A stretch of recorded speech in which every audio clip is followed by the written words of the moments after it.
वर्षा पाग को चिकेन झोल। हेलो फ्रेंड्स, जय जगन्नाथ। तो पुणी मोर नुआ मिनी ब्लॉग को आपण मानक वेलकम। तो सकाळु सकाळु मु काली पळैथिली ट्यूशन करिया पई। गुटे ट्यूशन सारी साला पर देखि पारथुए पागटा केते सुंदर करछि। तापरे मु सेकंड ट्यूशन ले पहुंचला पर एमिति जे तार वर्षाटा काचिला छाडिया पई नाही धरुनी। तो छाड़ मोर कोन अछि, मोर तो छुआ को पाठ पढ़िया कथा पढ़ई देली। पढ़ई पढ़ा सारी कि मु घर आसिकी देखला बेलको आम छुआ माने सब पुखुरियाटे देखुछन तो केमती पंडांग भलिया पानी रे पडिचंती।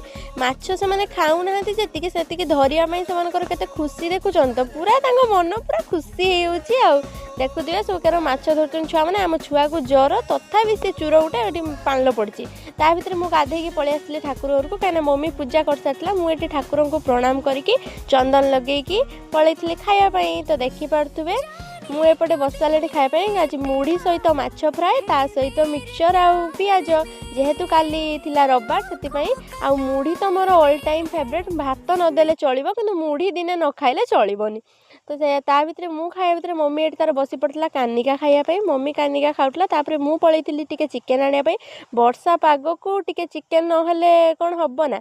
तो सेति पई मु बसी पड़तली एटी रुसई करिया पई। मु चिकेन रुसई करूथिली।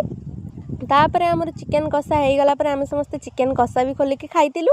चिकेन कषा पर एबे चिकेन झोल भी कर देइतले। तापर आम समस्त बसी पड़िलु खाइबा पई। तो देखुथिबे एटी मम्मी छुआ बापा आम समस्त बसले। आज आम बिलेईर केते मन खुशी जानि पारथुबे। आ चार चिकेन को भात देखछन तकर खाउछु। ता संग माने वीडियो टी केमती लागिला कमेंट करी कहबे। जदि एते पर्यंत फॉलो की लाइक करनांती करिवे।